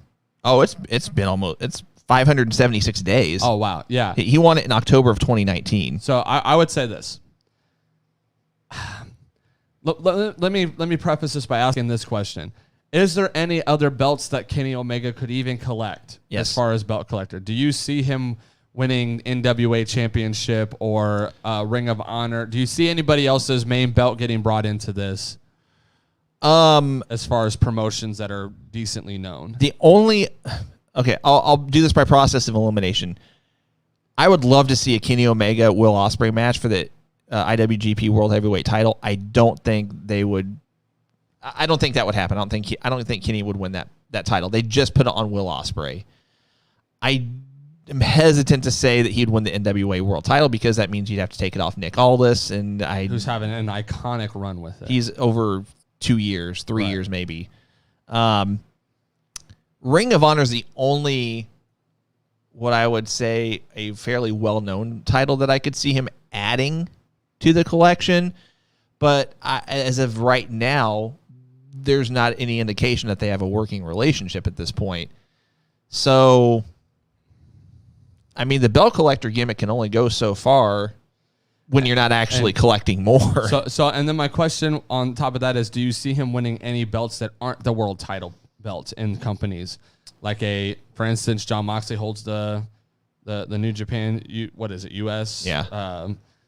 They're in a few. Could he win that belt off John? Could he win Impact's X division since he's really involved with Impact? Could he win tag belts with somebody else within their little clan? It almost just seems like they're having him focus on like the main title for each promotion. We have to preface that so because we're talking 2-3 months down the line here, storyline wise. No, I got you. There's not many other belts for him to even collect if we're going to be realistic then. Right. So the belt collector thing is kind of already done. If there's any other belts he can collect, we're pretty much saying there's only maybe one that he could even potentially do, and that's Ring of Honor. Because we're both saying Nick Aldis too iconic to end his run for this kind of thing. Unless you're like up in the ante and saying, Nick will offer you such and such amount of money and such dates that, Kenny will take it off of you, but then you'll win it back 2-3 months later, kind of like they did with Cody in 2018, I think. I just don't see how that benefits NWA. Oh, no, it doesn't. In any regard. So that's why I'm like, I just don't see that happening. Same with New Japan. I don't see, like you said, Will Ospreay finally gets that belt. I don't see them having him lose it so quickly. So to answer the question now that we've prefaced that, I want to say something real quick. Well, would have made more sense if they were going to continue this belt collector gimmick and possibly make it seem like it had more of a possibility for it to happen, was to keep the belt on Kota Ibushi, with Ibushi and Omega having their history and things like that. That would have been more intriguing, and it would have made it seem as if, this could be a possibility. But now it's just, we're not entertaining like MLW or anything like that either, right? Like, I didn't think about that. I mean, that's kind of a possibility, but again, same kind of thing there. Like, at least Kenny and the Bucks and Cody have had a history with Ring of Honor. They've been there before, but the only person that I know of with AEW that was with MLW was MJF. Right. I don't know of anybody else that. They might have been there, but nothing prominent. Yeah, obviously. I mean, that would be an unusual dialogue to start if you're going to say, hey, we want a working relationship, but we also want Kenny to continue his gimmick that we have here on AEW and win your main card title. Yeah, I mean, most of these companies are not benefiting from it. That's why I'm saying I don't. To answer the question, now that we've established that, we're talking 2-3 months down the line, storyline wise, I could see Kenny starting to slowly lose belts. Mm-hmm. And I think the perfect way to start that is with Andrade.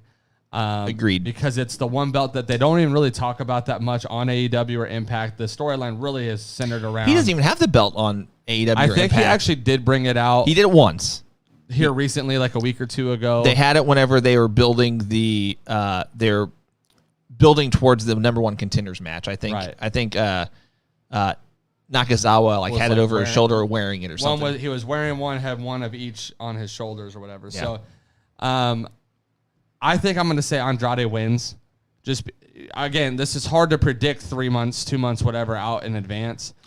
Yeah. But if I'm going off of what it looks like now, I don't see Kenny losing AEW championship anytime soon, but I could see it's a slow progression. Like in 2-3 months, he drops AAA. Maybe 2-3 months later, he drops TNA. And then maybe 2, 3, 4, 5 months later, he drops AEWs. So, and kind of as a slow fade down into dropping belts.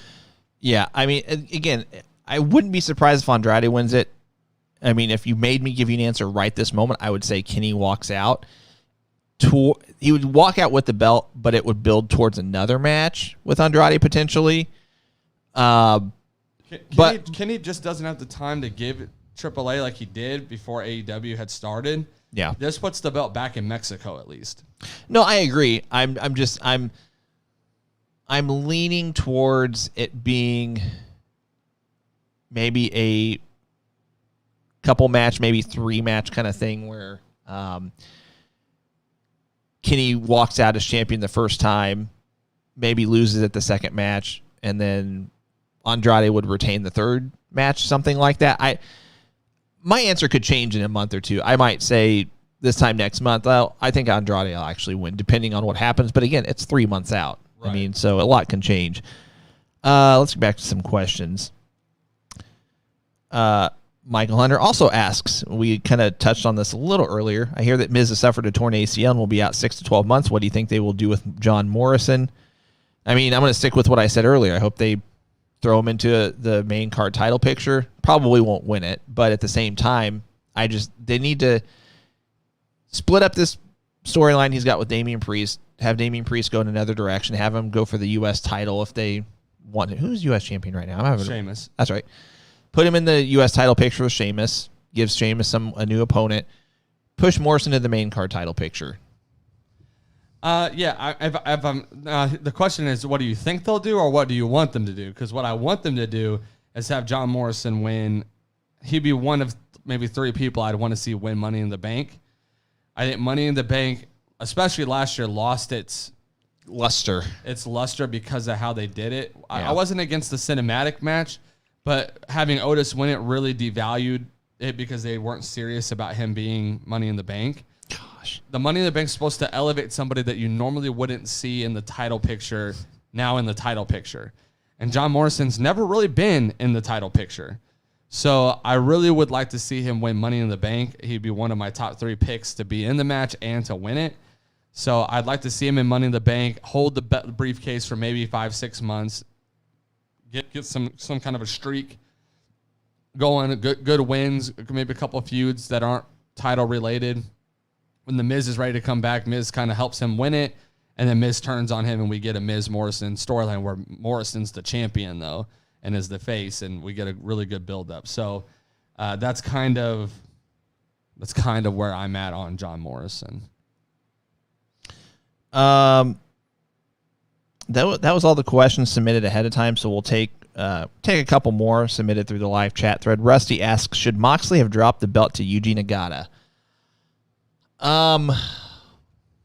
It's easy to say this without, or I shouldn't say it's not easy to say this without having the benefit of hindsight, because who knows what's going to happen 3 months from now, 6 months from now. But I would have been okay with him dropping it just because it would lend more. Well, I get why they didn't do it, because they had a title change at the end of the night. From a booking standpoint, I get it. To me, if they were going to have him drop the U.S. title, it needs to be, if it's going to be on Dynamite, it needs to be in the main event. And to me, it doesn't matter really who it is, but it needs to be in the main event, and it needs to be like the only title change of the night. Like nothing else. Like it shouldn't open the card, for one thing. That in itself kind of screamed, okay, nothing's going to happen because it's opening the card.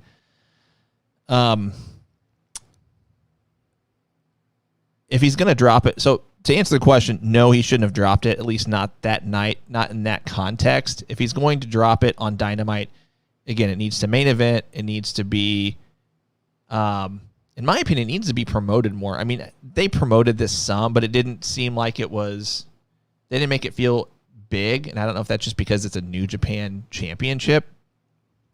They seem to be promoting the heck out of the NWA Women's title that's tonight. I've seen that all over social media. So if he's going to drop it on Dynamite, needs to be in the main event. If it's to Yuji Nagata specifically, I'm okay with it. I don't know if that really, it's kind of a long-winded answer, but I don't know if he was the guy for John Moxley to lose it to. I would say that I don't think it should have been dropped on AEW, period.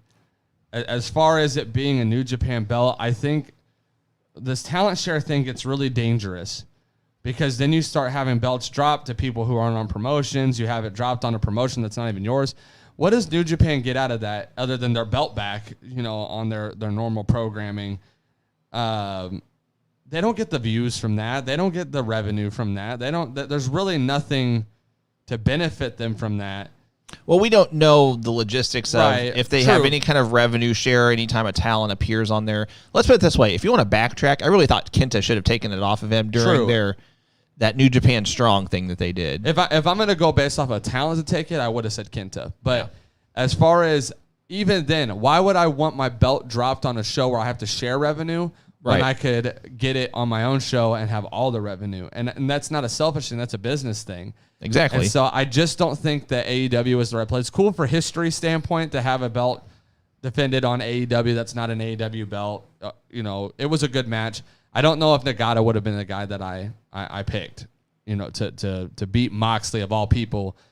At the same time, Moxley's a little bit more freed up now that he's not AEW champion. So I think that if they're going to have him drop it, he needs to drop it on New Japan soil, on their turf and their way. Let's put it this way. Moxley's free enough that he's appearing on these GCW shows and confronting this Nick Gage guy, which, I mean, I have my opinions of Nick Gage that I'm not going to share, but anyway. So, I mean, he's free enough that he's popping up in other promotions besides AEW New Japan. Thanks for the questions, guys. This is going to be a weekly segment, so if we don't get to your question whenever it's submitted on our show, ask it again, and we'll try to get to it. Let's preview AEW tonight.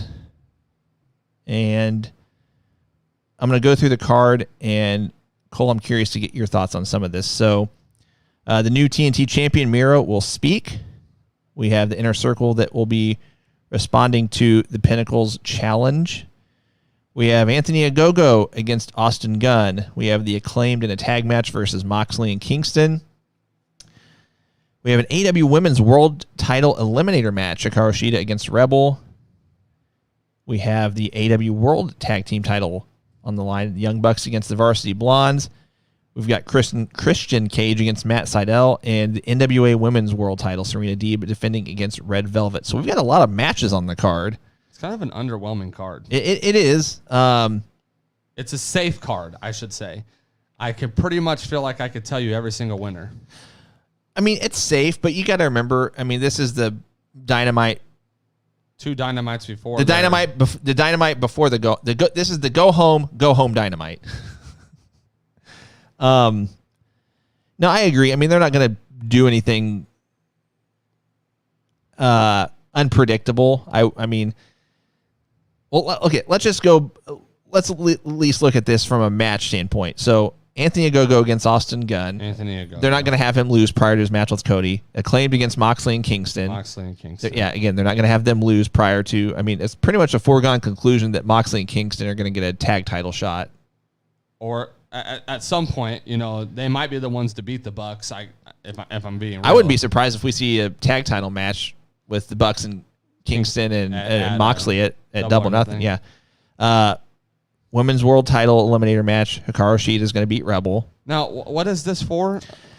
This was set up because of like some kind of interview that they did where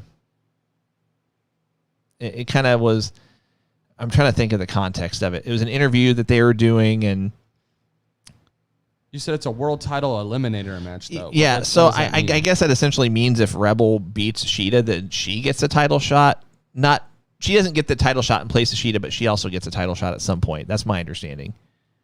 Okay. I don't know why you call it an eliminator match unless you're just trying to put more intrigue on it, but I mean, you're not going to have Shida lose. Shida's not losing to Rebel. No. Young Bucks against Varsity Blondes.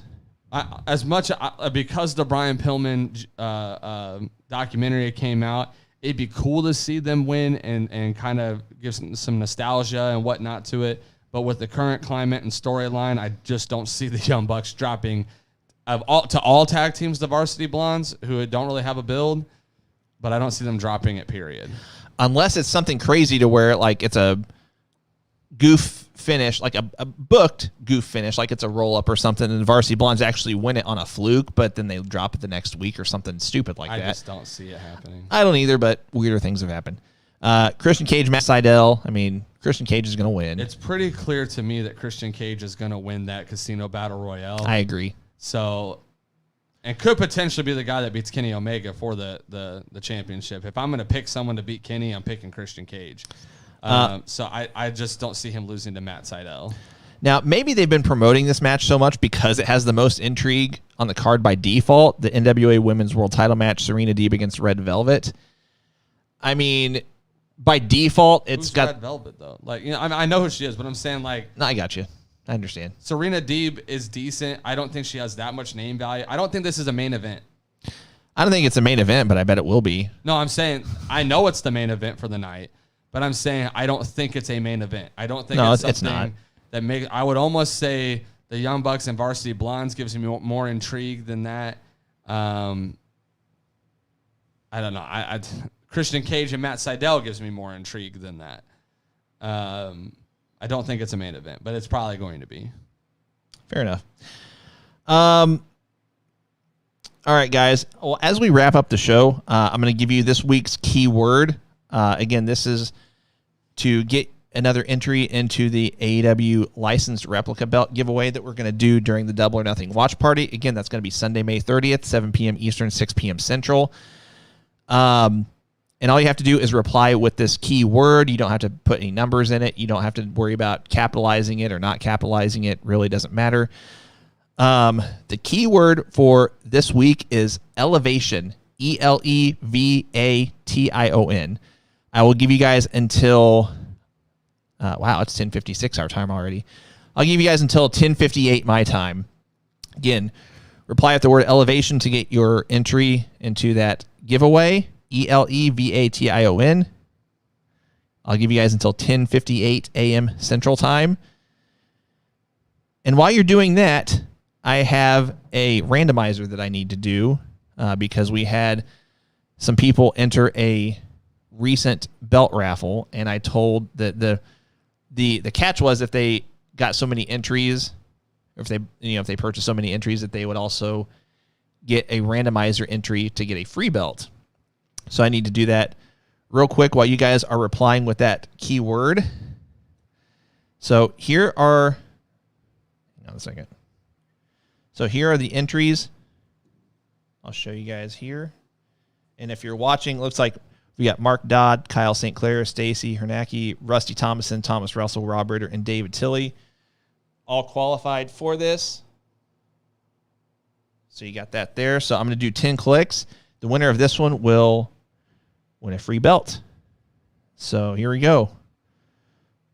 1, 2, 3, 4, 5, 6, 7, 8, 9. And click number 10 is going to be Mark Dodd is the winner. Congratulations, Mark. Mark Dodd is the winner. So I will connect with him. He does not have to respond to me because this was in a sense, this was a paid event, if you will. So Mark Dodd is the winner. I'll give you guys 10:58. All right, that's it. I'm closing it up. So if you guys replied with the word elevation, you will get a free entry. And again, you can get up to 5. Could have gotten up to 5 if you were with us since the first week. So, Cole, any final thoughts as we wrap things up for today? Guys, as always, thank you for watching the greatest wrestling podcast ever. We sincerely appreciate it. You're going to want to stay tuned in with us these next couple weeks as we get ready for our Double or Nothing watch party.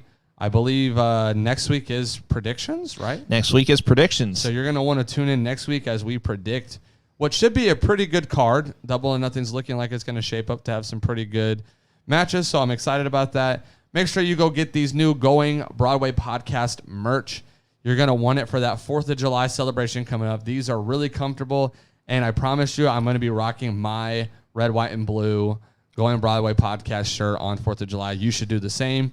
So go and grab those. We also have them in our traditional colors. They look just as good, just as great. You're going to want those. Go get them today. If you want to save a couple bucks, join us on May 30th for our Double or Nothing watch party and get them that night because there will be a special little deal on them. As always, I leave you with your favorite thing in the entire world. And in honor of the $1 Million Man being on NXT, guys, thanks so much for tuning in, and we'll see you next week. And so, goodbye. Mwah. And good night. Bang!